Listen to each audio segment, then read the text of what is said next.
తెలంగాణ రాష్ట్ర ప్రభుత్వం ఆదేశాల మేరకు యాదాద్రి భువనగిరి జిల్లా కలెక్టర్ సమీకృత కార్యాలయం మీటింగ్ హాల్ నందు వైశాఖ శుక్లపక్ష దశమి నాడు వాసవి మాత జయంతి ఉత్సవాన్ని ఘనంగా నిర్వహించడం జరిగింది.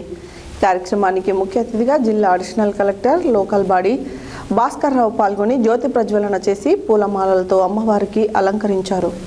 తెలంగాణ రాష్ట్ర ప్రభుత్వం ఆదేశాల మేరకు యాదాద్రి భువనగిరి జిల్లా కలెక్టర్ సమీకృత కార్యాలయం మీటింగ్ హాల్ నందు వైశాఖ శుక్లపక్ష దశమి నాడు వాసవి మాత జయంతి ఉత్సవాన్ని ఘనంగా నిర్వహించడం జరిగింది. కార్యక్రమానికి ముఖ్య అతిథిగా జిల్లా additional collector local body Shri Bhaskar Rao పాల్గొని జ్యోతి ప్రజ్వలన చేసి పూల మాలతో అమ్మవారికి అలంకరించారు.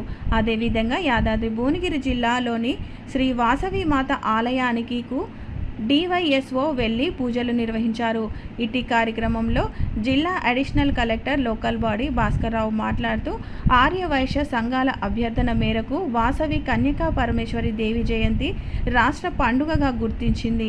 ఈ నిర్ణయంతో 26 ఏప్రిల్ 2026న తెలంగాణ వ్యాప్తంగా ఉన్న వాసవి దేవాలయాలు ఆర్యవైశ్య సత్రాలలో ప్రభుత్వ లాంఛనాలతో వేడుకలు జరుగుతున్నాయని తెలియజేశారు.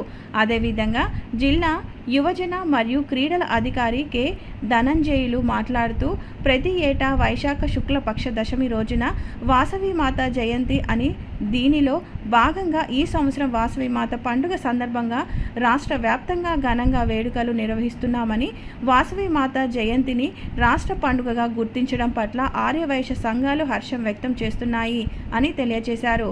కార్యక్రమంలో ఆర్యవైశ్య వాసవి సంఘం అధ్యక్షులు B Mahesh, district president K Chandrashekar, Vasavi సంఘం regional secretary A Ramesh, Vasavi సంఘం సెక్రటరీ జె హనుమంతరావు, వాసవి మెంబర్లు P Manohar, N Venkateswarlu, S Krishnamurthy, G Srinivas, ప్రి సోమన్న, కె రాజేంద్ర మరియు కార్యాలయ సిబ్బంది మురళి, శ్రీనివాస్ పాల్గొన్నారు.